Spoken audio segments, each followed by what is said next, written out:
talked a lot about the emerging issues around AI and where we're starting to see challenges, but now it's time to go boldly into the future. And Suzanne, who's going to help lead us into that AI future?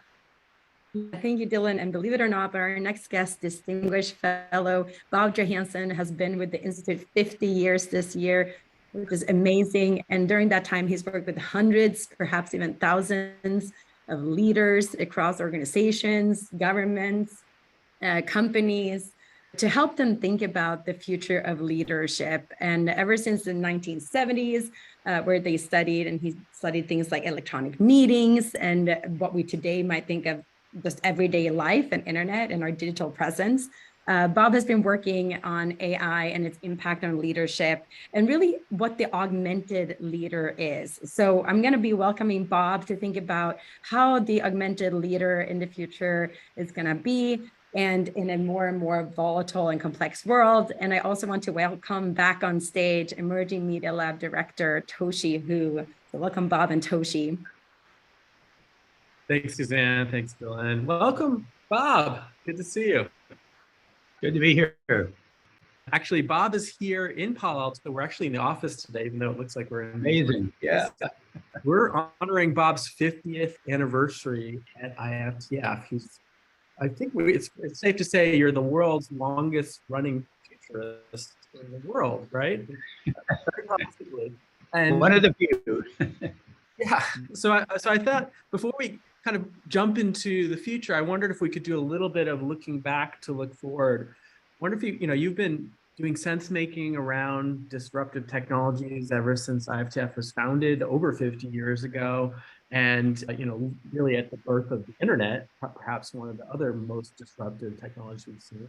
Can you share just some of your reflections over these 5 decades about, kind of your wisdom around how can we best adapt to these new types of massively disruptive technology? Sure. And it's great to be here in Palo Alto again. I have not been back to Palo Alto since March 6th, 2020. So I left my parking place. I did an event for a new book that was just coming out, and I disappeared not knowing I wouldn't be back until now. So we've all had those kind of experiences. And I was thinking, as I've been listening to this fascinating conversations this morning, I was thinking we often say that we look 10 years ahead. And for these last 50 years, I've been focusing my life 10 years ahead. I'm really not an expert in the present. So I don't pay that much attention to the present, except with regard to signals, because I'm really focused 10 years ahead. And I've been doing that. I've been doing that for 50 years. So we always say we like to look at least 10 years ahead and 50 years back. Well, now I have 50 years of memory of doing 10 years ahead. So I'm in this unusual position. I still think 10 years ahead. I'm feeling very active and healthy and engaged. So I'm blessed and I'm grateful that I can still be doing this. But I've got that perspective that I didn't have before.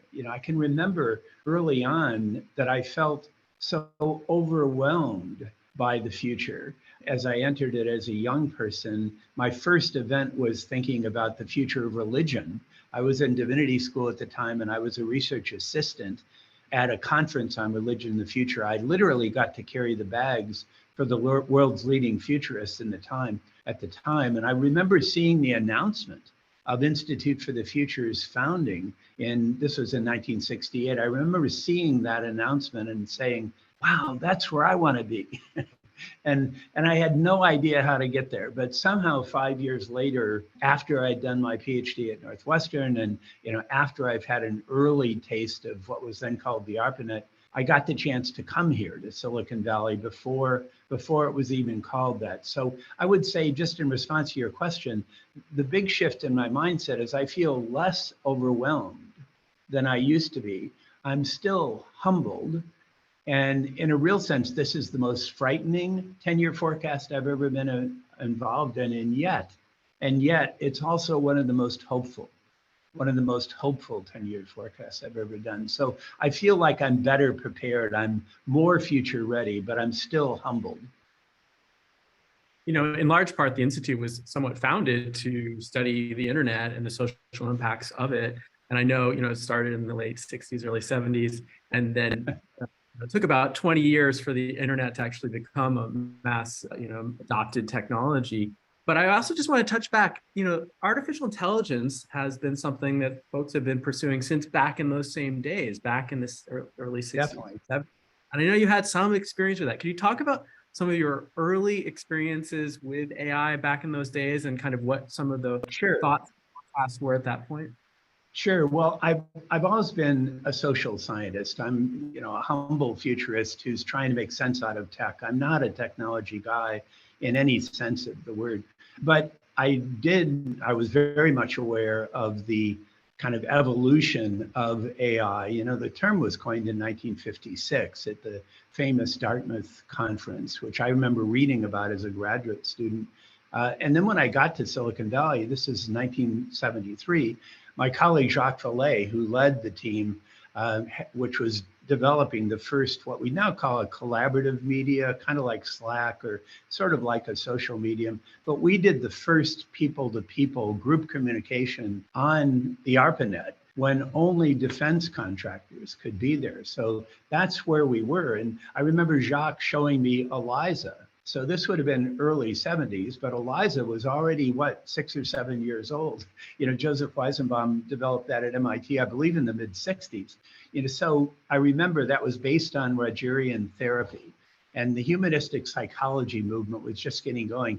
And I was intrigued by it. I loved Abraham Maslow and Rollo May and Carl Rogers. I loved those people and really interested in bringing a more humanistic perspective to psychology and to me as a sociologist. But when I first encountered ELIZA, I was just struck because it was easy to have a conversation. And of course, with Rogerian psychology, it listens and then plays back whatever you said as a question. So it's really pretty simple in terms of the algorithmic response, but it was amazingly engaging. And I remember sitting with Jacques and interacting with ELIZA and having just a wonderful time with it. And Jacques finally said, he was trying to stump ELIZA, and he finally said, "You aren't competent." And ELIZA thought about it for a moment and then said, "How long have you thought I are not competent?" So there's this amazing sense. We were really talking with it, but every once in a while, you realize that there wasn't much intelligence behind it at all, but it was engaging, it was conversational, even though it wasn't intelligent. Yeah, for those who aren't familiar, ELIZA was one of the first chatbots created back, I believe, in the late 1950s, 1960s, and it was a psychology chatbot. And the creator got quite concerned. He was an MIT professor because I believe he went out and found his secretary had become a little bit addicted to chatting with ELIZA. And this is way before ChatGPT or large language models. This was a very primitive chatbot. So it shows like, hey, if we get somebody to listen to us, we might actually deeply engage. But I want to jump a little bit now into the work you're doing today. I know a large part of the work that you do at IFTF is around working with leadership, both in the public and the private sector. And here we are today. Folks are, thinking about generative AI, what it means. They're trying to understand how it's different from previous forms of AI. What are some of the kinds of questions that leadership is having today about generative AI and how this might change their workplaces?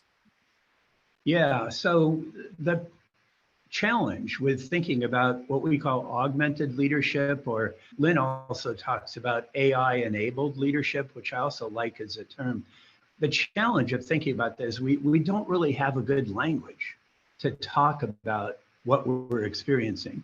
And the language you do have is very misleading. So that term that was coined in 1956, that term artificial intelligence, was very unfortunate. And what we find as futurists is if you get your language right, it draws you toward the future.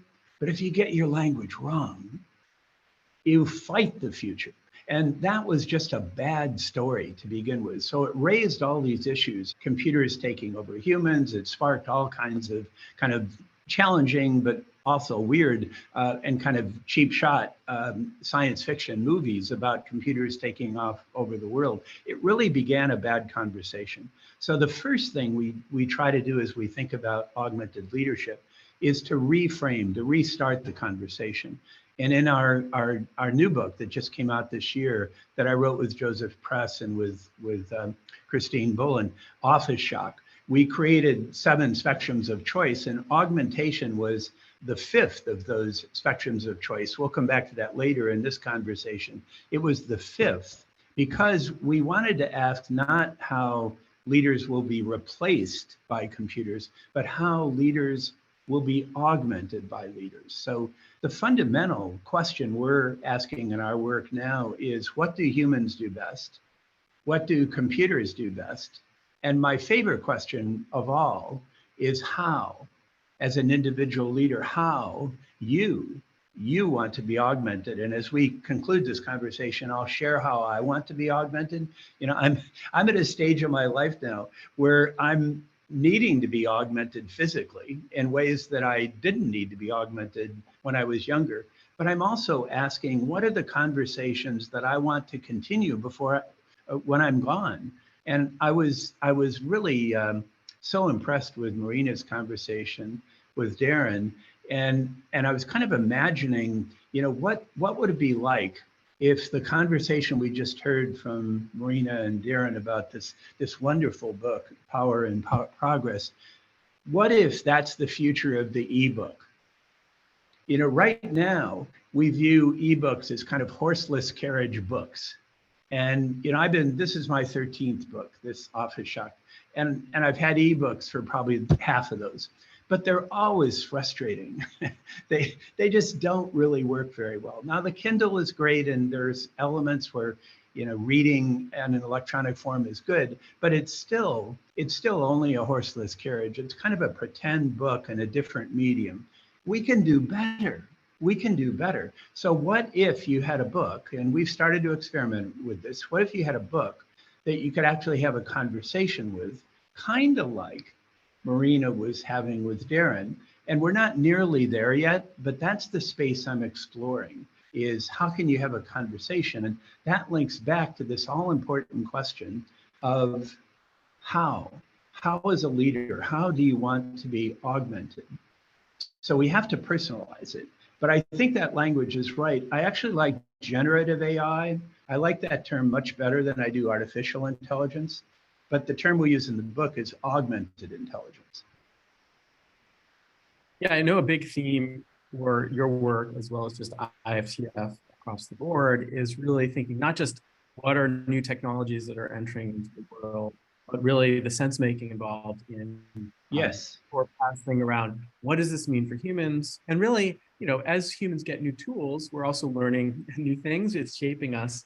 So I'm curious some of your thoughts around, you know, and I know, you know, obviously augmentation is a big theme. What are your thoughts around like the ways that humans might be changing and human organizations might need to imagine themselves changing as we have these kind of new generative AI tools enter into our world?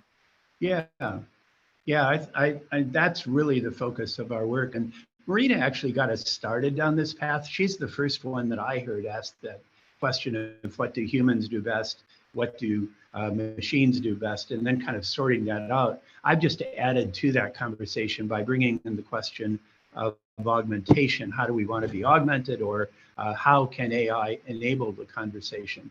And the transition that I've seen is really interesting. You know, we started with my experience of ELIZA.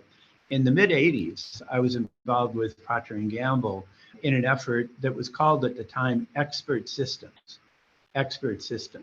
And what it was really replacing experts with some form of artificial intelligence. And the first projects we worked on, the very first one was a coffee filter. And at the time, Procter & Gamble, one of our biggest clients over the years, Procter & Gamble owned Folgers Coffee.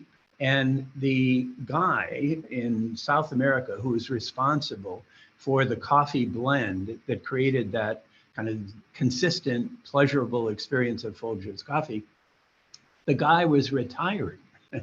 And a local company here called Technology, just down the street from us on University Avenue in the high rise to the east side of University Avenue, high up on the top of that was a company called Technology, where the CEO had his office repainted 5 times to get the best shade of black, where the corporate theme was Blade Runner. And they were creating an expert system to replace this guy as he retired. And there was a whole series of really interesting professors, including Ed Feigenbaum from Stanford, working on this. And they actually did a remarkably good job of recreating the process of coffee blending. So they didn't literally replace him. They ended up augmenting the next person. And as Darren was saying, they actually did use that to retrain the next generation of coffee blenders. So it never was a one-on-one replacement, but it was realizing that's not the direction. The other thing that happened right about then is the Tide people got involved, a giant brand of laundry detergent, and they created an expert system around stain detection. And the idea was, if you have a stain in your clothes, you could go to the expert system and ask how to get it off. Now, it usually recommended a Procter & Gamble product, but not always. It was really an interesting kind of self-examination by P&G. And it was remarkably good. I think a derivative of it still lives on the Tide website. But the big lesson out of this that applies to your question about organizations and leadership, the big lesson is replacement did not work. And I don't think replacement is going to work except in really limited ways. But augmentation, particularly for leadership, augmentation for organizations, that's going to work big time. This is a really big deal. We've now reached that point where it's taken since 1956 to be an overnight success. And I really love Darren's analysis of the release of ChatGPT, which is it's certainly the fastest spreading signal I've ever seen in my career.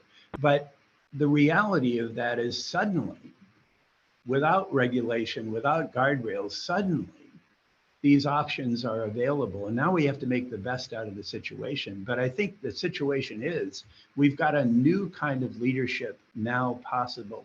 So if you think 10 years ahead, all great leaders will be augmented. So in a sense, all great leaders will be cyborgs. Cyborg's a term coined at NASA. It was kind of the original spacesuit for going into foreign worlds. This is the spacesuit for going into the foreign world of the future. We're all going to be augmented. All great leaders are going to be augmented. The question is how. The question is not whether. If you're not going to be augmented, you're out of the game. You're out of the game. You won't be able to play the game. So the issue is, how do we want to be augmented? And I think we can do so much better job now than we used to be able to do. Make that leadership more humane, make that leadership more organizationally effective, make that more meaningful work and more meaningful jobs that come out of the other side, and make the impact on society more positive than we've ever imagined possible. Yeah, it's such a great point. The emphasis on seeing this as a tool, not as a replacement. I think if you look at something like, even just the incredible work that DeepMind has done on building chess programs, Go programs that beat a human, the actual best, most powerful team is a human AI team.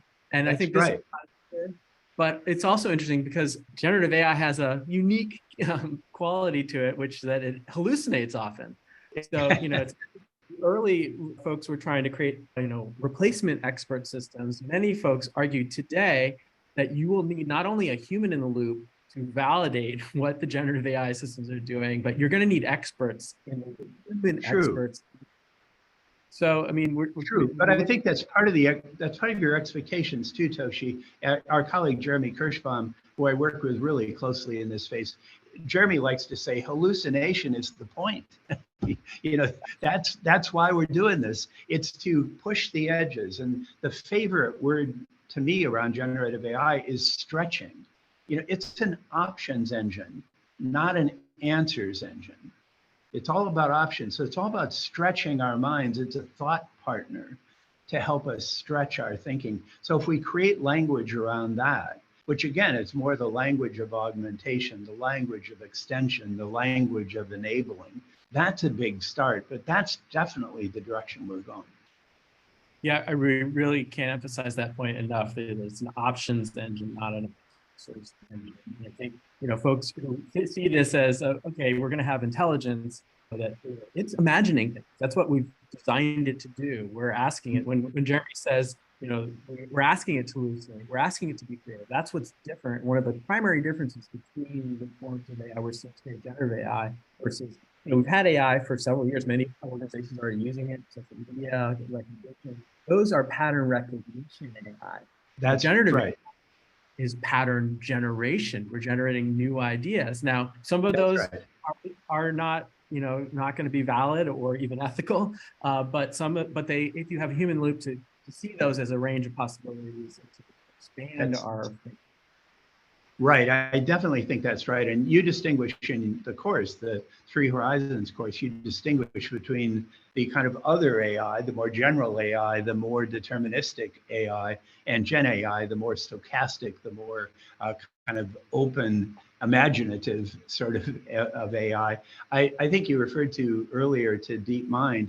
I love the documentary AlphaGo as an example of that, where that is a more traditional form of AI. But you come out with Lee Sedol, the great Korean Go player, him saying, this taught me more about the value of Go. This taught me to be a better Go player. So it didn't get rid of the game. It wasn't like the game was over. It was like it's a new game now. And expanded the game, exactly. Well, I want to cut now to just a little segment here around talking about, because I know since the very beginning of your work at IFTF, there's been a design research practice, which means we're not just talking about technology, we're actually taking the technology and using it and experimenting with it, try to understand what it can do, what it can't do, how we might need to develop new intuitions around it.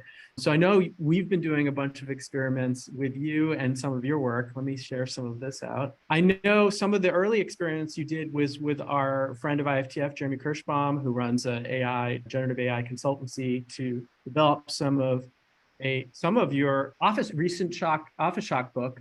You actually generated not only some of the content for one of the chapters using GPT-3 as you were writing it before GPT-4 came out, you even generated a poem about intelligence. And then following the release of the book, or with the release of the book, you generated a chatbot that had been trained on the book. Can you talk a little bit about what that experience was like and what you learned from that initial experiment? Yeah, this was just so much fun, right? We've been doing custom forecasts all along the way, where we do a custom forecast for the CEO of large companies. And Jeremy and I worked together for a big game developer and a big retail player. And we were realizing that large language models were just about ready. So this was a year and a half, 2 years before ChatGPT. So, excuse me? Before ChatGPT kind of came on the scene. Right, before ChatGPT, a couple of years before. We were realizing the value of these things. And then I got to writing the chapter. I was first drafting the chapter on augmented intelligence. And it just occurred to me, wow, what if I use GPT at the time? What if I use it to try to outline what became the 7 spectrums of choice? And we're going to go back to this in a minute. We used GPT to help develop those. And then I wanted help outlining it. And when I get to my wish list of how do I want to be augmented, the place where I most want to be augmented is the first draft of chapters. I hate the blank page. I love the outlining. I love titling. I love editing. I love talking about my books. I hate the blank page.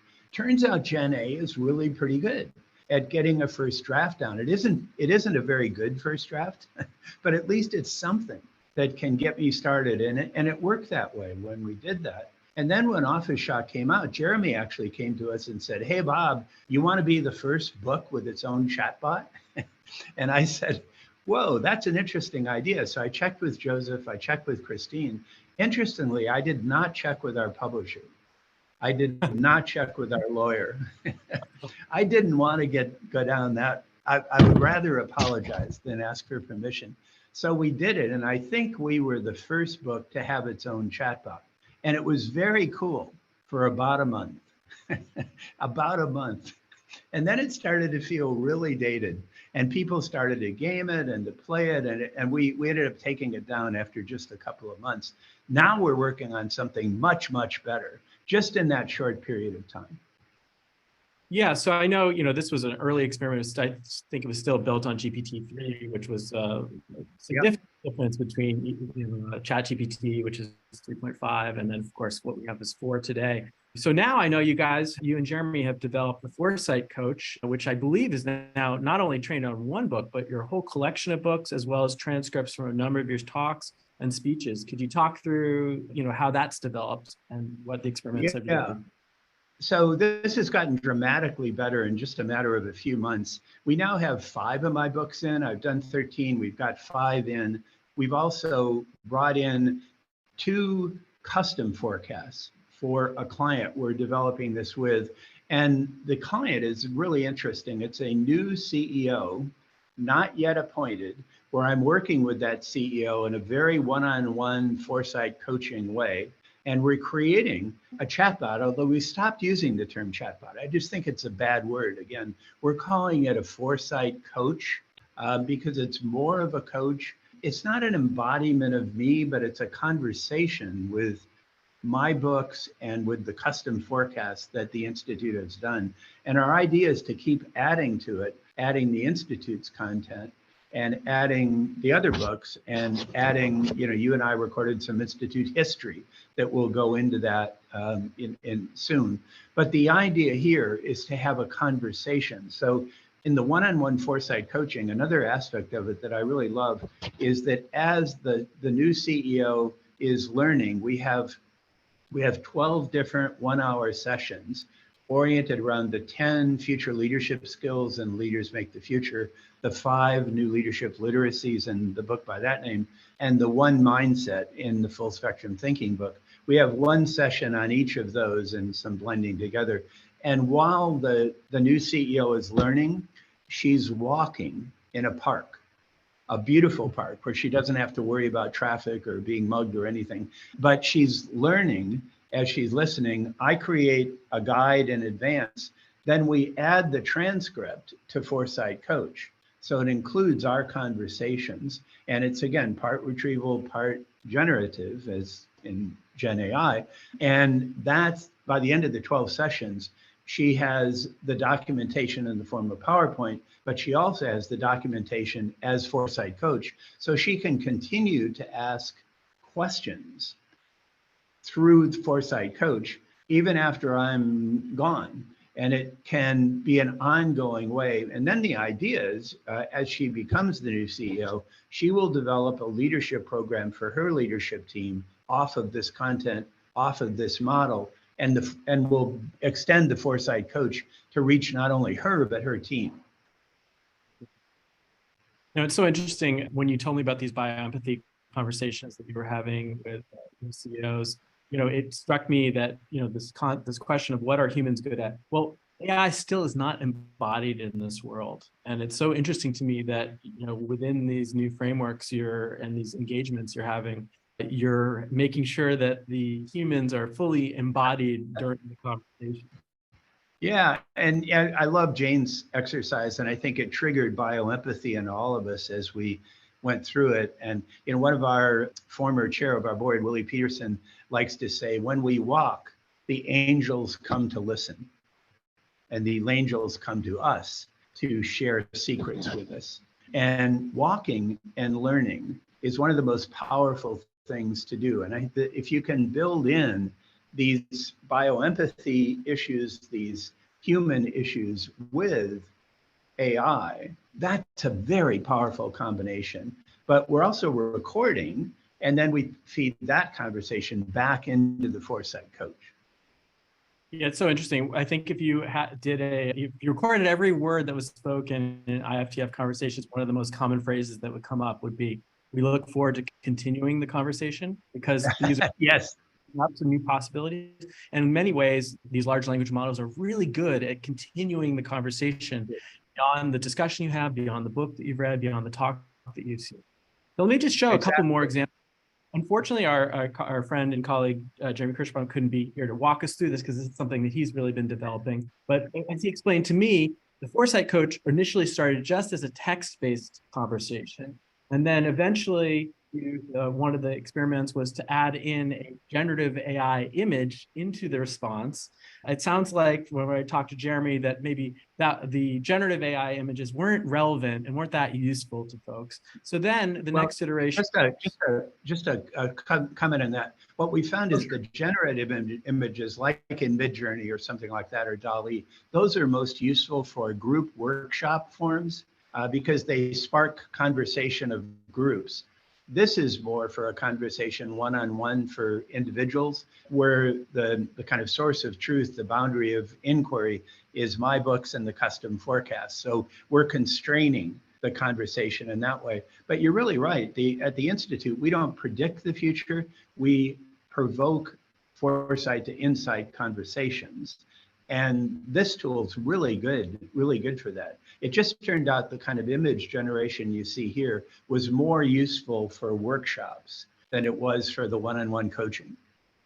Yeah, especially generating it live together. Yeah, yes. Well, I know the next iteration of the Foresight Coach, then Jeremy was able to add in some of the technique called, folks might see this term more and more, RAG, R-A-G, retrieval augmented generation, which means you're not just using the language model, you're not just pulling from your own source text, but you're able to create external databases that the LLM can call upon. So Jeremy created a whole database, all of the diagrams from your book, and so the Foresight Coach is now able to bring up diagrams. Is that correct?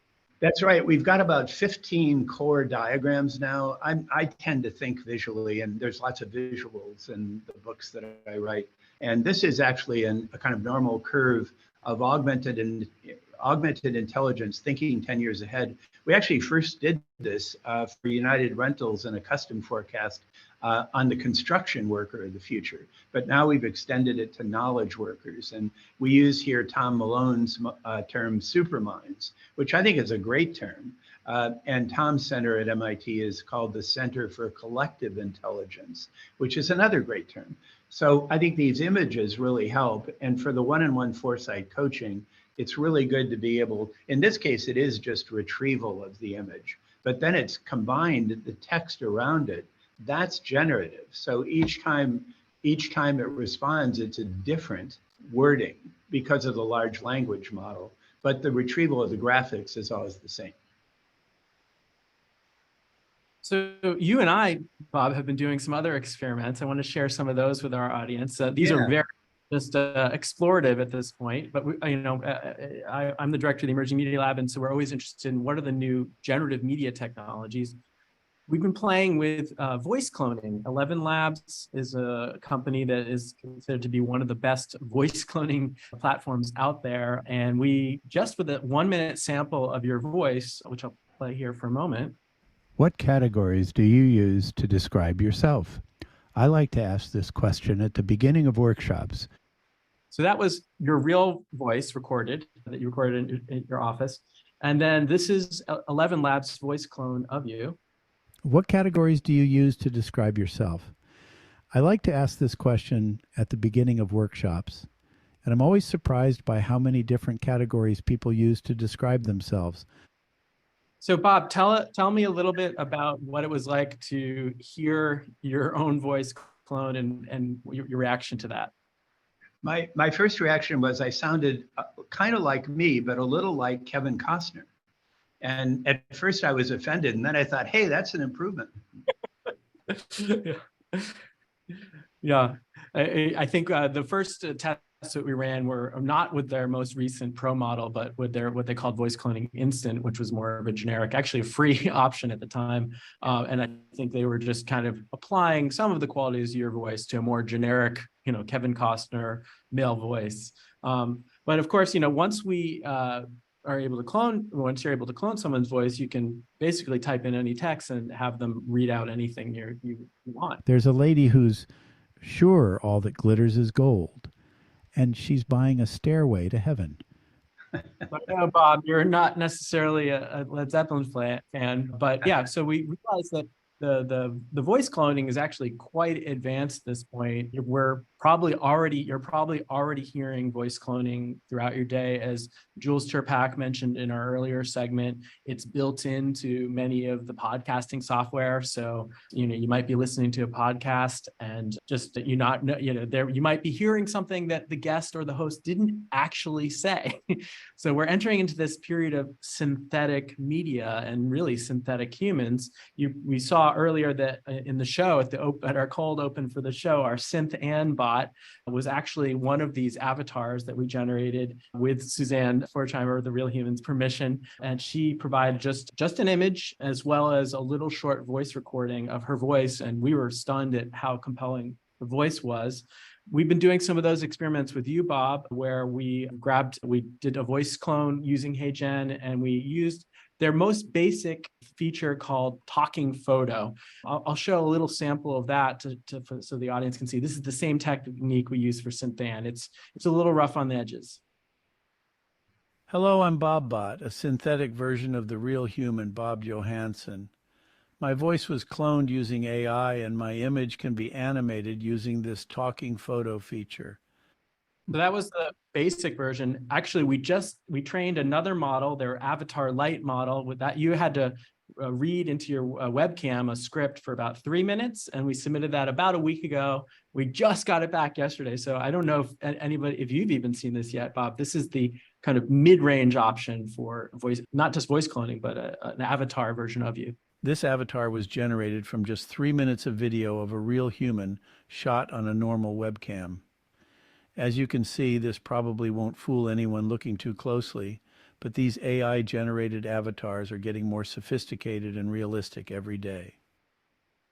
So, these are just early experiments. I want to kind of end on, this topic of augmentation, and I'll put this slide up for your framers. Can you talk a little bit about how you're thinking about augmentation of yourself? What are the ways you want to be augmented?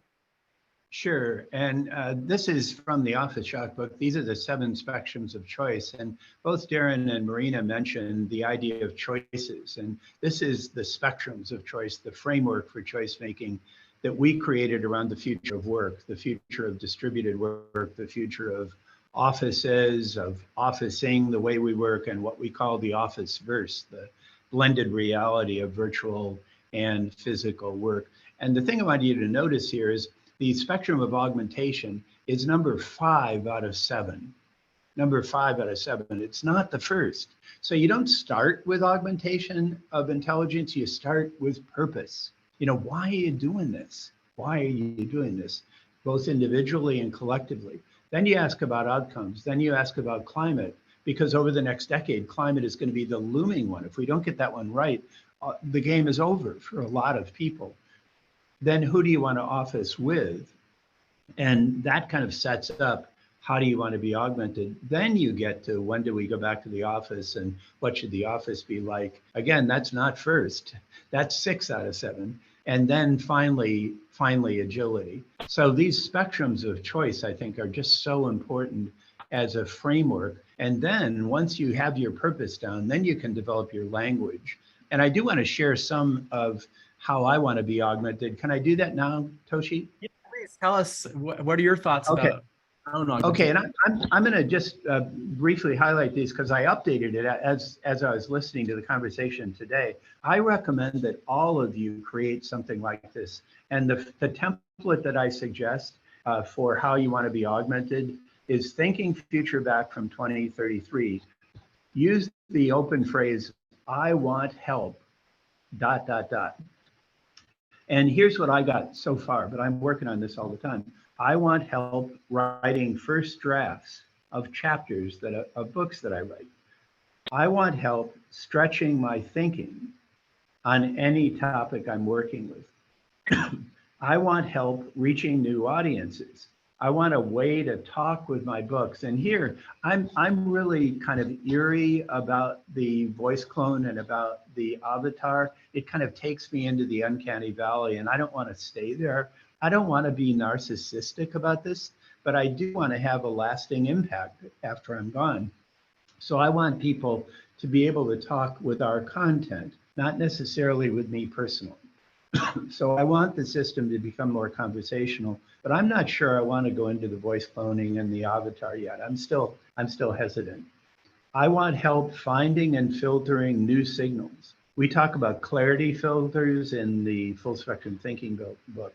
I want help surfacing and challenging my own assumptions. I want help understanding with empathy ideas and behaviors that I might find off-putting or offensive. In other words, I want to talk about the untalkable. I want to think about the unthinkable. And then finally, I want help understanding how people are using my books. And here's where I was really impressed with how Jules talked about, and also how Madeline talked about the amount of data that we can get to understand how people are using our content and particularly the books. And I want to come back as we end is that maybe, just maybe, Gen AI, the way we're thinking of it, is hinting at the future of ebooks. Thanks so much, Bob. It's always an honor and pleasure chatting with you. Thank you. Thoughts on the future? Awesome. Thank you so much, Bob. Again, just reiterate Toshi's words. We would much rather have you than the bot, no matter how animated it is. And we're very privileged to have you here with us today. So thank you so much. Let's bring Suzanne on, and we'll leave Toshi on for a second here too. Toshi, thank you so much for that great interview with Bob and for all of unpacking some of the explorations we've been doing. We have one final poll for folks today. So I want to get everybody here to kind of get these reactions to this poll. So we want to ask the audience now, how do you want to be augmented? Let's if we can get that poll up. We've got a few options here. I wish they were as thoughtful as Bob's, but you can look at a few different options here, ranging from attending meetings on your behalf with that kind of Bob bot kind of animated sort of, if you know, it's an uncanny valley play. Do you want just offering coaching through the day or coordinating your schedule? We'd love to hear from you. See those answers flooding in now. Toshi, while we're waiting for that, how do you want to be augmented? I love exploring possibilities. I'm spending a lot of time every day right now going down many rabbit holes of exploring possible futures, and also just for my own life at this point, as well as, you know, for my work. So I think that I really live by that, even beyond just using generative AI, of like, my life is really about exploring possibilities. And this tool is just so unique and unusual in that way that it allows us to not just explore possibilities, but explore from a range of different perspectives. We heard this term collective intelligence here several times today. And I think, you know, I love when folks talk about that these LLMs in many ways represent kind of an incarnation of collective intelligence, not just the input and the training data, but also the connections that are made. That's really essentially underneath the hood. What all these LLMs, these neural nets, that's all they are, is relationships between words and ideas, and increasingly images and sounds too. So I love the idea of kind of surfing this possibility space to generate new options and ideas and new futures and pathways for ourselves as humans. Absolutely. Thank you. And so I'll share the results back here so folks can see them. So we've actually got a wide mix of things. People are interested in using this technology for a lot of different things that we're seeing. And like you, I really love that it came up that point in the interview around generative AI really being this kind of possibility engine, this possibility explorer. You mentioned it several times. We talk about that a lot. I think that's really emerged for me as one of these central forecasts for this technology, is that it really is not an answer finder, but it is this possibility explorer, and it allows us to explore possibilities of ourselves and of our futures and of our collective futures. And we've done a lot of that today, and we're going to keep doing it in all of the work that we do together. One of the things that you're aware of, Toshi, that comes up in the Three Horizons class we've talked about is that there's a framework that I developed at IFTF some number of years ago called Systems Mythology. And I found, in terms of augmenting myself, that generative AI, and specifically the Claude 2 model, has helped me to understand this framework that I've been working with for years better than I ever have. Like, it's actually augmented my ability to understand kind of what's going on in my own mind in some cases. So anyway, a lot of really great potential going forward. Thanks again, Toshi, so much. We'll see you in the Three Horizons class.